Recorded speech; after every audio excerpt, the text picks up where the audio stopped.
네, 오늘 본문 마태복음 16장인데 성경 가져오신 분들 다시 한번 펴보세요. 18절의 귀한 말씀 한번 같이 읽기 원합니다. 마태복음 16장 18절 말씀인데요, 이 말씀은 가이사라 빌립보에 예수님이 제자들 이끌고 가셔서 질문하신 후 어떤 질문하셨냐면 너희는 나를 누구라고 하느냐 이렇게 질문하세요. 그때 베드로가 성령의 깨우침에 따라 주는 그리스도시요 하나님의 아들이십니다 이렇게 고백하게 됩니다. 그 말씀을 들으시고 우리 예수님께서 아주 중요한 말씀을 하세요. 성경에 중요한 말이 굉장히 많지만 정말 중요한 말씀 중에 하나다 저는 그렇게 믿습니다. 18절 말씀인데요, 어떤 의미에서 이게 중요하냐면 주님 이 땅에 오신 계획을 발표하는 관점에서 중요한 말씀이에요. 마태복음 16장 18절 말씀 같이 읽겠습니다. 시작. 또 내가 네게 이르노니 너는 베드로라. 내가 이 반석 위에 내 교회를 세우리니 음부의 권세가 이기지 못하리라. 내가 계획이 있는데 내가 내 교회를 세울 것이다 이렇게 발표하시는 거예요. 저는 이 말씀, 이 사건 속에 하나님의 놀라운 계획, 그 계획의 본질, 내용 이런 것들이 너무나 함축적으로 들어가 있다 이렇게 생각합니다. 교회에 대한 말씀인데요, 교회에 대해서 여러 가지 귀한 교훈이 여기 있어요. 첫째는 교회는 건물 아니고 장소 아니고 사람이라는 거예요. 어디에 그런 교훈이 있는가? 이 교회라는 단어 자체에 있어요. 이거는요. 여기 내 교회라고 예수님께서 말씀하신 헬라어 원어가 에클레시아예요. 에클레시아. 에클레시아라는 교회라는 단어는 신학에서는 여기 처음 등장하는 건데, 이 단어는 전치사인 지금 여기 exit 이렇게 보이시죠? 라는 전치사랑 클레쪼라는 동사가 합해서 만들어지고 있는 명사형으로 쓰여지는 거예요. 클레쪼라는 단어는 불러내다 라는 의미의 동사예요. 그래서 밖으로 불러내다 라는 동사인데, 에클레시아는 밖으로 불러낸 사람이라는 의미를 가지고 있는 거예요. 이 시대, 우리 이 성경에 쓰여진 시대, 에클레시아라는 단어가 그레코 로만 시대에 어떤 의미로 쓰여졌는가 살펴보면, 그 고대 문헌을 보면 정부에서 말이죠, 투표하기 위해서, 그레코 로만 사회에서는 투표 있었습니다. 2000년 전이지만 투표하기 위해서 마을 사람들을 소집해서 세워놓은 그 회중을 일컬어서 에클레시아라는 단어로 사용했으면 볼 수가 있고요. 또 이 단어의 히브리 상응어를 살펴보면 교회라는 단어는 어떤 단어냐 하면, 애굽에서 살고 있던 노예살이하던 이스라엘 백성을 하나님께서 당신의 백성 삼으시기 위해서 애굽을 떠나 광야로 불러내셔서 자기 앞에 세우신 그 공동체를 일컬을 때 에클레시아, 히브리어로 사용되는 단어를 사용하고 계세요. 교회는 뭐예요? 제가 좀 아까 얘기할 때도 말실수했는데, 교회는 어떤 곳입니까? 그래서 장소적인 의미로 표현을 했는데 사실은 잘못된 말이죠. 교회는 사람들의 모임, 하나님께서 불러내셔서 하나님 앞에 서게 된 회중을 가리키는 거예요. 그러니까 우리가 하는 말 가운데 야, 우리 교회 가자, 사실 말이 안 되는 거죠. 가긴 어딜 가요? 우리가 교회인데. 교회는 사람이다 알 수가 있고, 두 번째 말씀 보시면 이 교회의 그 멤버십 리콰이먼트가 뭔가도 알 수가 있어요. 누가 예수 그리스도의 교회의 멤버가 되는 겁니까? 예수님을 하나님께서 약속하신 구세주로, 그리고 그분이 하나님이신 것을 믿음으로 고백하는 사람, 그 고백이 바로 예수 그리스도의 오시적 교회 멤버십이에요. 그렇다고 해서 머리로 어떤 사람이 이렇게 나에게 전해준 사실에 의하면 예수가 메시아시고 또 하나님의 아들이래. 나도 동의했어. 그런 지식적 차원의 동의가 진정한 의미에서 믿음이라고 할 수는 없는 거죠. 여기서 얘기하는 예수 그리스도가 하나님의 아들 메시아로 고백한다는 의미는 내가 그분을 내 삶의 주인으로, 내 생명의 구세주로, 나를 창조하신 삼위일체 하나님 중 2위 아들 예수로 관계를 맺고 산다는 의미일 거예요. 이 말씀을 하니까 생각나는 사람이 있는데요. 제가 오래전에, 정말 오래전인데 한 20년쯤 됐을까요? LA에서 오카는 목사님 오셔서, 지금은 하나님 나라 가셨지만 세미나를 하신다고 해서 참석하는 중에 목사님이 이런 간증을 하시더라고요. 자기가 미국에서 유학 마치고 한국에 귀국해서 어느 집에서 개척교회를 시작하는데 처음 동력자가 되준 분이 있대요. 오태영이라는 집사님이신데, 이분이 어느 장로님 아드님이시고 또 고급 장교 출신인데 정말 열심히 자기를 도와서 전면 목회자로 정말 용기를 얻고 교회를 같이 세워나가고 있는데, 그런데 이상하게 정말 중요한 결정을 하려고 하면 뭐가 안 맞아 들어가는 거예요. 그래서 왜 그럴까 주님 앞에 무릎 꿇고 기도하는 중에 주께서 주신 생각이 있어서 결국은 용기를 내서 날짜를 정해서 그분 댁에 찾아갔대요. 그리고 한참 교제한 후에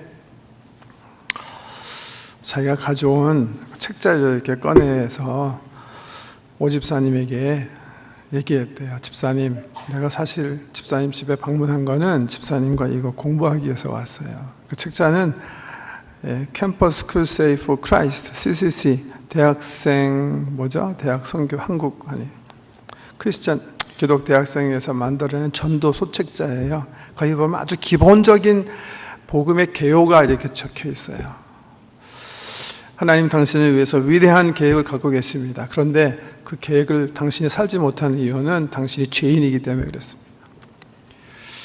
그런데 그 갭을 회복하게 하기 위해서, 연결하게 하기 위해서 하나님께서 예수님을 우리를 위해서 보내주셨습니다.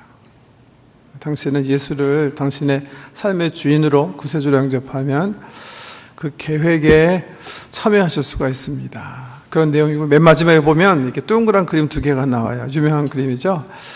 의자 2개가 있는데, 하나에는 내가 주인이 돼서 그 의자에 내 삶의 운전대를 쥐고 운전하는 모습의 비유가 한 그림으로 되어 있고, 또 한쪽에는 예수님이 앉아 계신.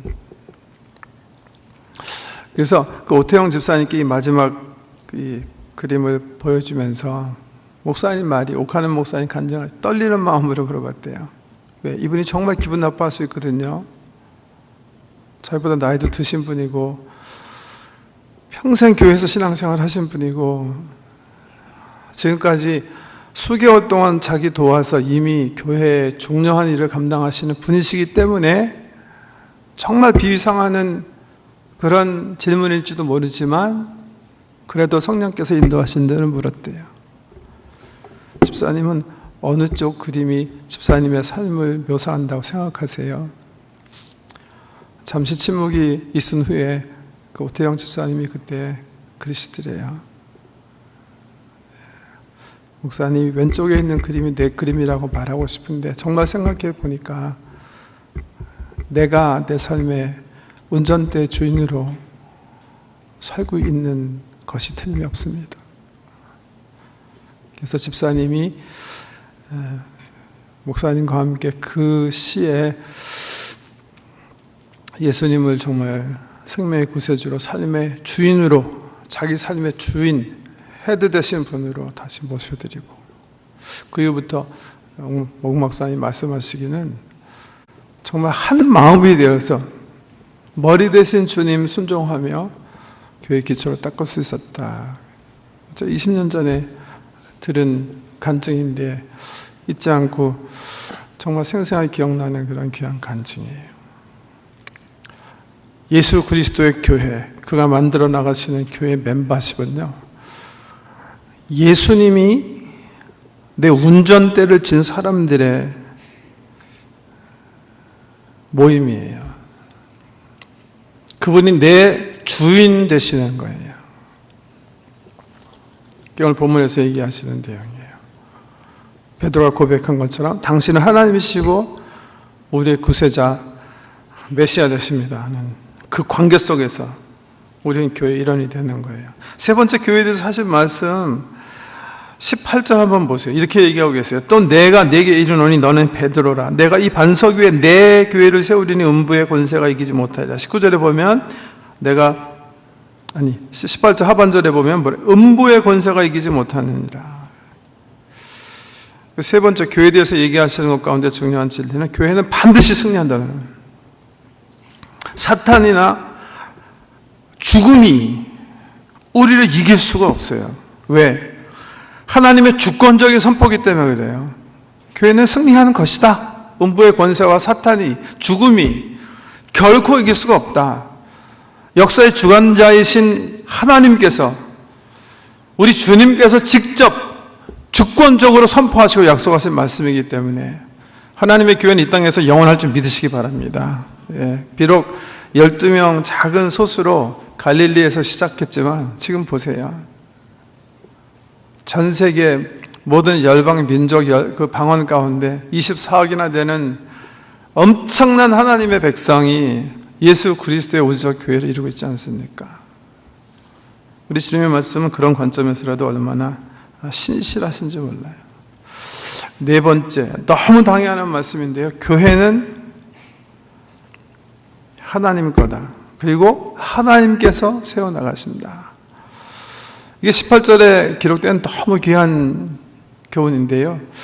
여기 보시면 예수님께서 내가 이 반석 위에 내 교회를 세울 것이다 이렇게 얘기하셨는데, 사실은 원어에 보면요, 이 내가라는 단어가 무라는 그런 대명사인데요, 무라는 그 단어인데요, 이 무라는 단어가 우리 한어 성경에 보면 2번 나오죠.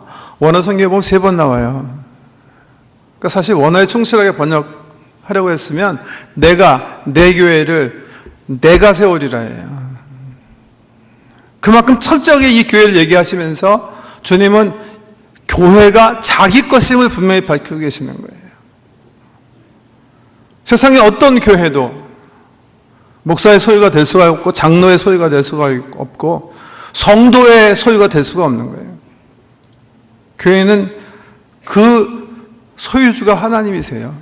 하나님께서 가지고 계신 것이고 하나님이 세워나가시는 거예요.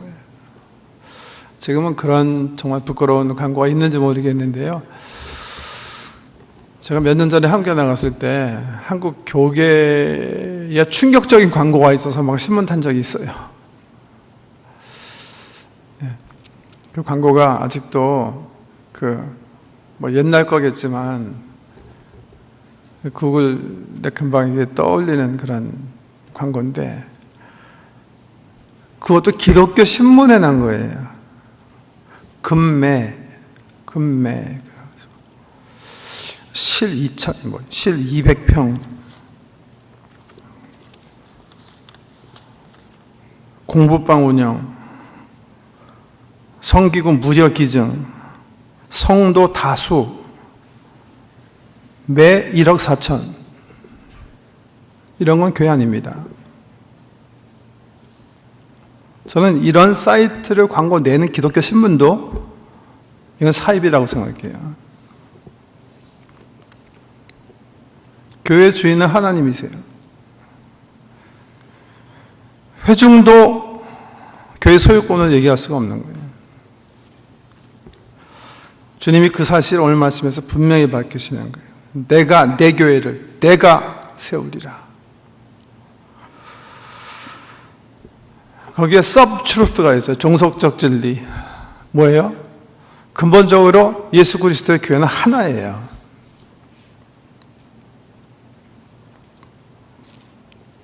우리가 지금 본안인 교회, 이웃의 영락교회, 큰빛교회 등등 많이 교회가 200여 개가 있지만 정작 예수께서 만들어 나가시는 우주적 교회는 하나예요.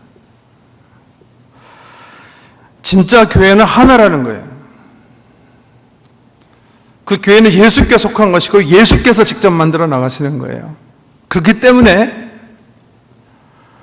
지역교회는 항상 두려운 마음으로 점검하며 살아야 되는 거예요. 어떻게? 우리 교회가 예수가 만들어 나가시는 우주적 교회에 속해 있는가? 그리고 지역교회에 속한 교인들은 항상 두렵고 떨리는 마음으로 물어봐야 되는 거예요. 내가 진정 예수께서 만들어 나가시는 우주적 교회의 한 지체로 살아가고 있는가?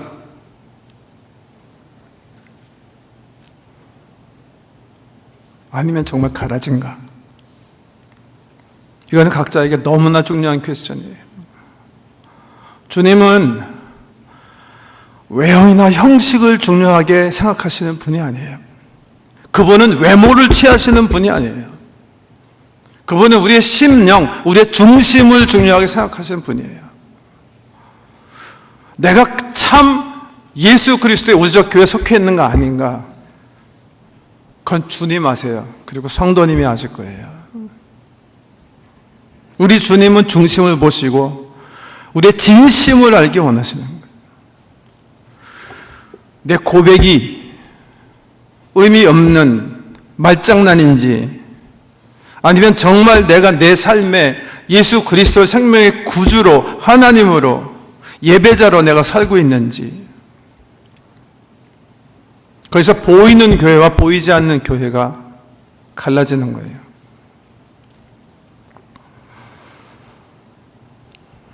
교회는 하나예요. 그래서 저는 개교회끼리 정말 서로 도우며 살아야 된다고 생각해요. 저는 우리 동역하시는 교육자 분들에게도 늘 당부하지만 이 교회 성도님들을 우리 교회 멤버 만들기 위해서 의도적으로 우리를 드러내거나 내세우는 거 잘못된 거라고 생각해요. 주님 아주 안 좋게 생각하시는 거라고 생각해요. 부끄러워할 줄 알아야 돼요. 더군다나 소위 말한 쉽하핑, 남의 목양지에 있는 사람을 우리의 교회로 유인하는 행위는 정말 파렴치한 행위라고 생각해요. 예수 그리스도의 교회는 하나입니다. 근본적으로 진짜 교회는 하나입니다. 헤드는 하나님, 우리 예수님이시고요. 진실함이 중요해요. 그래서 주님 말씀하시고 경고하시잖아요. 주여 주여 하는 자마다 다 천국에 들어가는 것이 아니다. 진실하셔야 됩니다.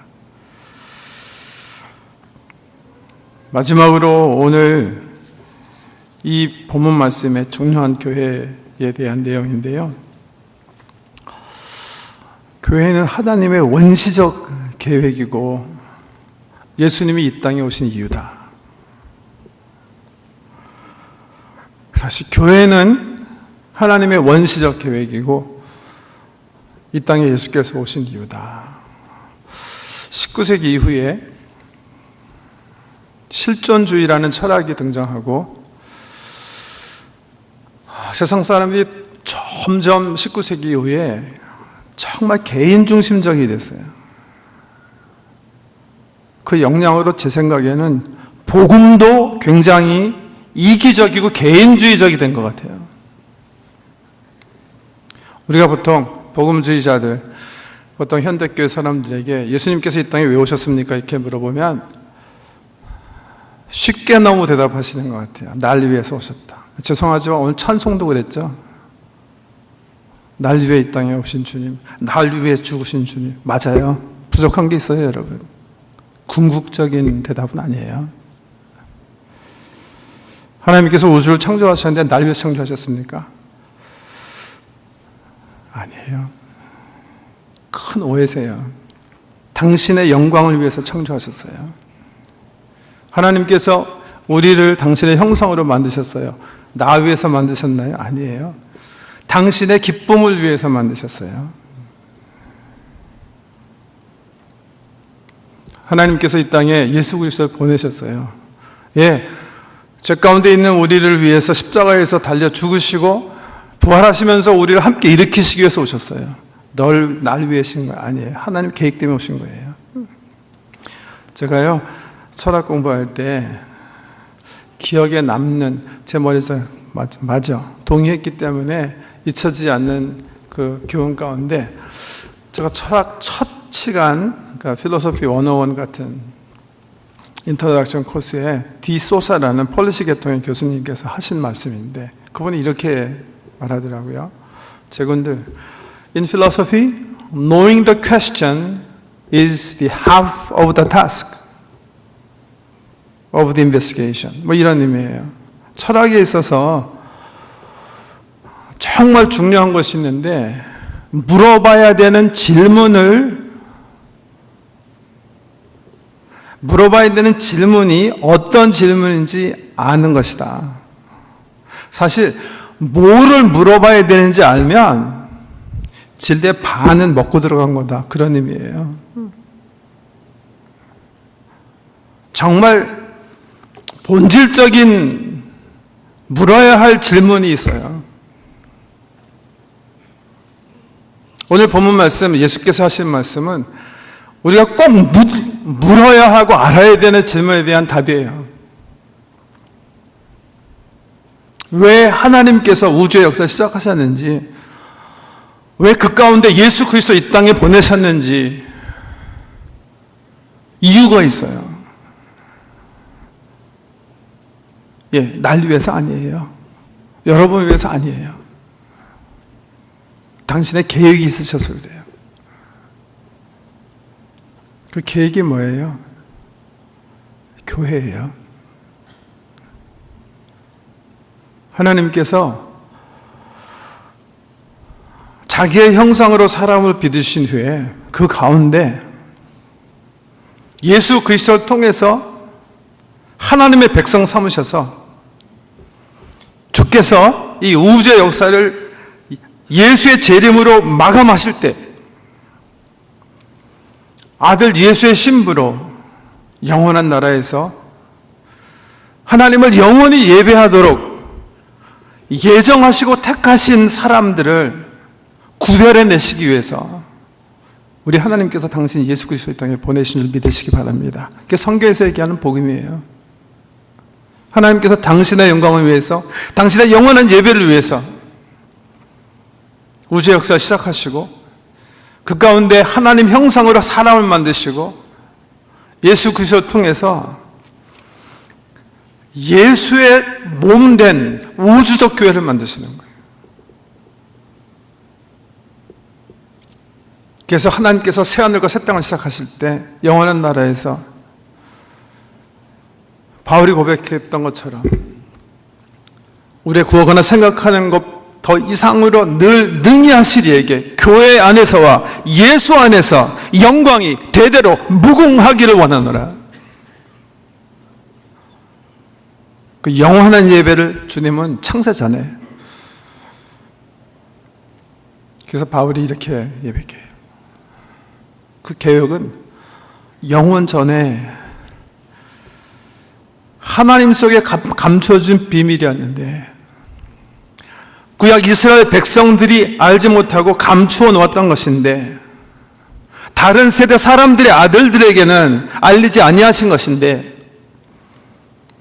성령으로 말미암아 거룩한 사도들과 선지자들에 의해서 알게 하신 것이고 드러나게 하신 것이다.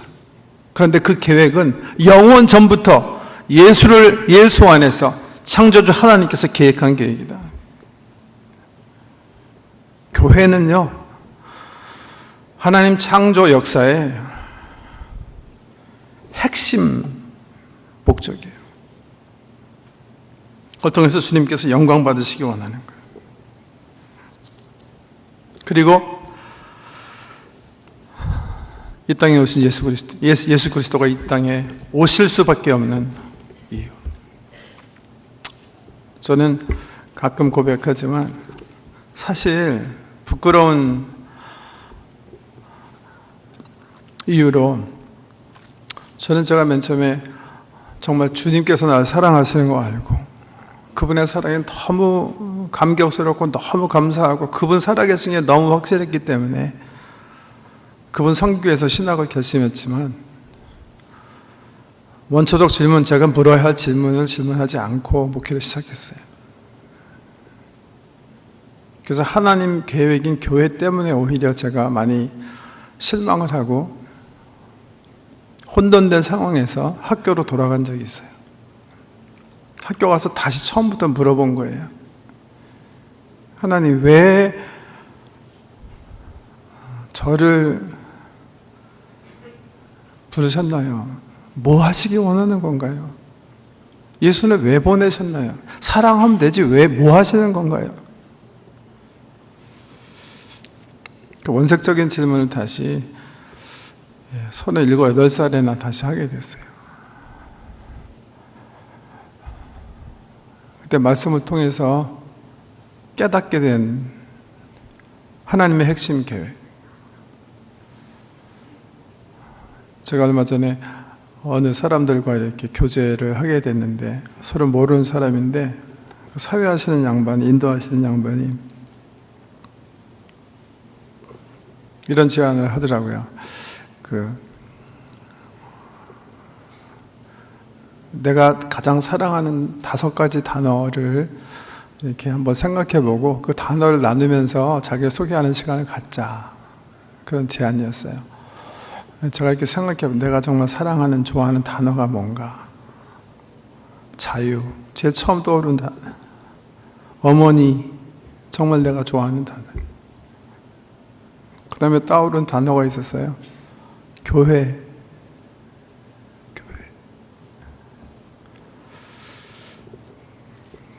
제가 교회가 사랑하는 단어가 된 거는 아마 38살 때부터일 거예요. 왜? 그것이 하나님 창조 계획의 핵심인 거 알았기 때문에 그런 거예요. 교회는 그렇게 영광스러운 곳입니다. 50년 전 우리 한국 사람들이 캐나다 처음 이민 왔을 때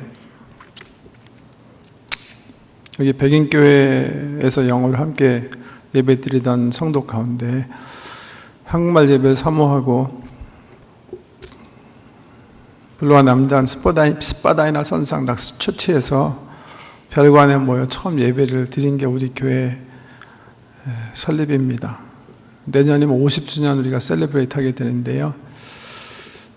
정말 우리를 향하신 하나님의 은혜 얼마나 감사한지 모르는데 우리가 그 하나님의 은혜를 기리기 위해서 작년부터 몇 가지 귀한 사업을 준비해 왔습니다. 그 중에 하나가 우리가 우리 교회 목회 전반을 새롭게 한번 점검하고 하나님 기뻐하시는 교회로 거듭나는 시간이 됐으면 좋겠다 하는 거였어요. 그래서 당회적으로는 미래준비위원회를 발동해서 정확한 시기는 모르겠는데 한 1년 정도 전에부터 연구를 하게 했고 또 교회적으로는 지난해 목회 백서 통해서 말씀드린 것처럼 다음 주부터 시작해서 9월 한 달 우리 촌 모임을 통해서 우리 교회의 목회 전반을 한번 평가해보고 창의적인 제안들을 하실 수 있는 시간들을 마련했습니다. 그래서 영성 일지 보시면 다음 주일부터 다른 주처럼 이렇게 성경 공부하는 그런 내용이 아니라 우리 교회에 대해서 목회 전반에 대해서 평가할 수 있는 질문들을 이렇게 몇 개 적어 놓은 것을 발견하실 거예요. 그래서 다음 주부터 시작되는 9월 4번의 촌모임은 주로 우리 교회 목회 전반을 성도님들이 한번 성령의 도우심으로 평가하고 또 그 가운데 성령께서 주시는 귀한 생각들을 이렇게 재현해 주셔서 50주년 맞는 우리가 이렇게 새롭게 되는 데 함께 하시는 시간을 갖게 되겠습니다.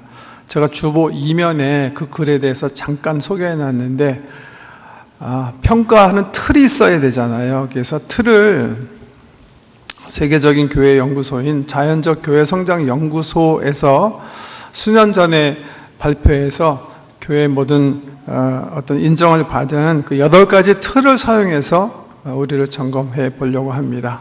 사실 기억하시는 분도 계실지 모르겠지만 저희 교회는 이 자연적 교회 성장이라는 연구소의 어떤 주관에 따라 10년 전에 우리 교회에 대해서 세계교회 한번 겨루어서 이렇게 비교해서 평가를 해본 적이 있는데요.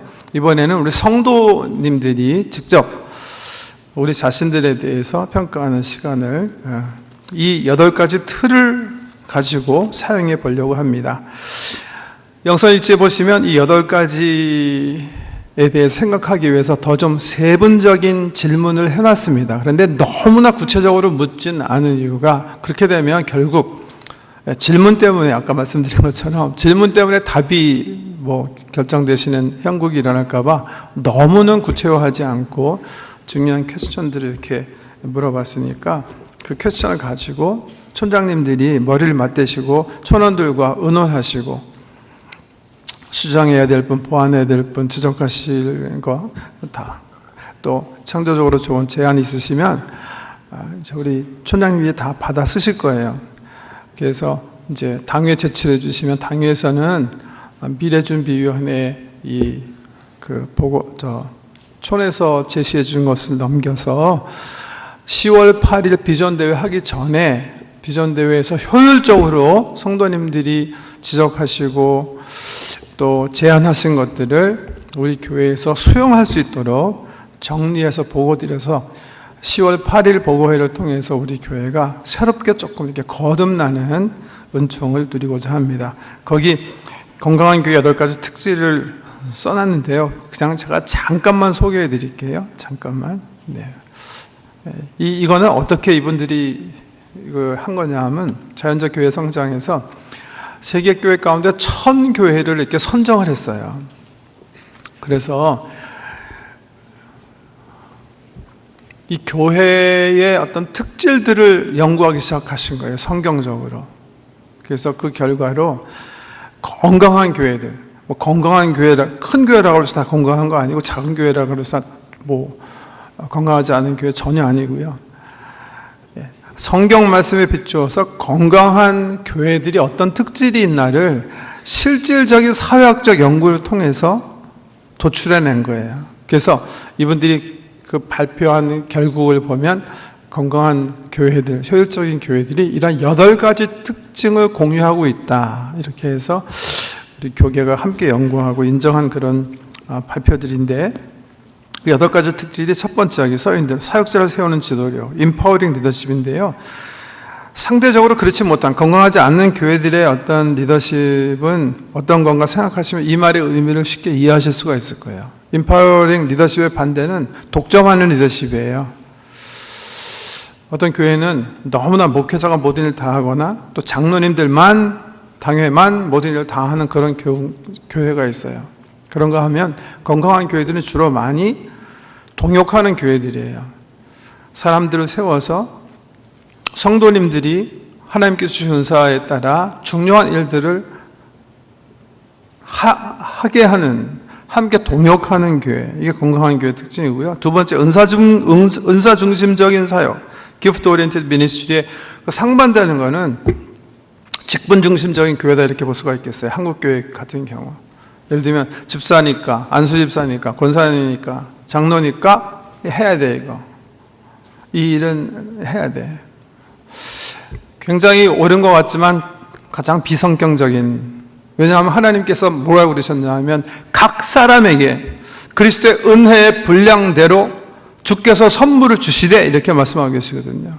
우리 모든 성도님들에게 주님은 교회 지체로서 사역할 수 있도록 은사를 주셨다, 이렇게 말씀하고 계세요. 그 은사를 사용해서 세우는 게 그리스도의 몸입니다. 그렇기 때문에 직분에 묶여서 사역을 디파인하는 것보다는 뭐에 따라서 주신 은사가 사용되는 교회가 되어야 되는 거예요. 하나님께서 내 마음에 주신 소망이나 내게 주신 능력이나 주께서 안수하실 때 내게 주신 성령의 은사나 내 경험들이나 이런 것들을 사용해서 하나님이 만든 쉐입, 내 모양대로 사역하도록 되어 있는 거예요. 세 번째, 열정적 영성, 패셔널 스피리추얼리티입니다. 계시록에 보면 너희가 차든지 덮든지 해라. 그렇지 않으면 내가 너를 입에서 토해버리겠다. 진실함입니다. 진실함, 열심. 우리가 패셔널 스피리추얼리티 그러면 금방 우리 장로교 교인들에게 좀 기가 죽어가지고 펜티코스탈 처치 오순절 그냥 화끈하게 주여 막 왕창 해야 되는데, 주여 세 개 외치더라도 진실함이 견여된 영성은 진실한 영성이 아니에요. 패셔널 스피리추얼리티는 진실함 얘기하는 거예요. 침묵 기도를 하시던, 통성 기도를 하시던, 큐티를 하시던, 렉시오 디비널 하시던, 일리로 묵상 운동을 하시던, 하나님과의 교제에 진실한가 아닌가, 내가 진실한 그리스도인으로 주님과 친밀감을 누리고 있는 거 아닌가, 이거 보는 거예요. 우리 교회는 그런 교회인가 아닌가. 네 번째, 기능적 조직. 반대말로 하면 아마 전통적 조직일 거예요. 신앙의 선배들이 만들어 놓은 틀 속에 갇혀서 새로운 시대에 걸맞는 조직으로 변경될 수 있거든요. 왜? 여러분, 항상 지엽적인 거 있고 본질적인 거 있어요. 본질적인 건 바뀔 수 없어요. 예수께서 하나님의 아들이시고 그리스도인 건 절대 바뀔 수 없는 복음 내용이죠. 성경 바꿀 수 없는 거예요. 그렇지만 지엽적인 것들이 있어요. 성경 번역 가운데 어떤 걸 사용할까? 지엽적인 얘기예요. 바뀌어도 돼요, 건요. 킹 제임스 버전이 17세기에 최고로 그 성령의 기름 부심을 받았기 때문에 이거 아닌 건 이단이다. 그렇게 얘기하는 사람이 이단이죠. 지엽적인 거, 발전시킬 수 있는 거 계속 변화돼야 되는 거예요. 뒤떨어지면 안 되는 거거든요. 네. 조직, 변할 수 있는 거예요. 얼마든지요. 칼빈 선생님께서 하셨기 때문에, 종교개혁, 우리 장로교에서 했기 때문에, 장로교에서 그 시스템 만들어낸 건 400년 전의 일이고요. 그건 중요한 거 아니거든요. 그거 없이도 기독교는 예수 그리스도 시대부터 시작해서 1600년 동안 잘 흘러갔거든요. 다섯 번째, 영감 있는 예배. 우리의 예배가 정말 하나님 받으실 만한 그런 예배인가? 하나님 기뻐하시는 예배인가? 우리가 모였을 때 하나님께서 주시는 은혜 아래에 있게 되는가? 중요한 거고요. 전인적 소그룹, 우리가 촌으로 모이는데 우리 촌이 정말 내 삶에 영향력 있는, 내 삶을 홀리스틱, 나를 변화시키는 그런 소그룹인가? 필요중심적 전도, 우리의 전도하는 방법이 피전도자 중심적인가? 우리가 그냥 예수 천당 지옥 막 외친다고 해서 우린 우리 거 다 했다, 주님 말씀하신 대로 순종했다, 그러면 안 되잖아요. 필요 중심적 전도인가? 여덟 번째, 주님께서 말씀하신 이 돌봄, 사랑이 우리 가운데서 일어나고 있는가? 8가지인데요. 그 영성일지에 보시면 조금 이렇게 자세하게 좀 이렇게 풀어서 퀘스천들이 있어요. 이거 외에도 그렇지만 교회 목회 전반에 대해서 성도님들이 성령의 지혜를 구하시고 수정해야 될 부분, 우리의 부족한 부분, 우리가 못 볼 수 있으니까요, 함께 지적해 주시고, 또 창조적인 좋은 제안들이 있으시면, 또 우리 이민교회를 하는 게 그렇지 않습니까?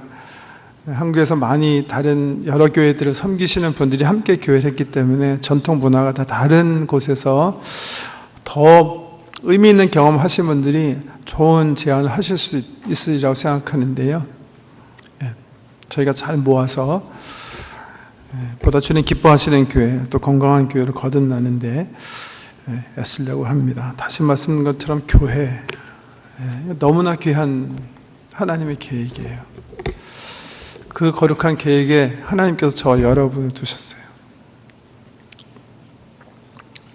진실함으로 예수를 삶의 주인으로 배반치 않고 따라감으로, 그 입에서 나온 성경 말씀을 내 삶의 지표로 삼으심으로, 서로 겸손하고 온유하고 오래 참음으로 서로 용납하면서 주께서 하나 되게 하신 것을 힘써 지킴으로, 주님 오실 때 함께 주의 나라에서 영원토록 주를 찬양하는 저 여러분 되시기를 다시 오실 예수 그리스도의 이름으로 두 손 들고 축원합니다. 기도하십시다.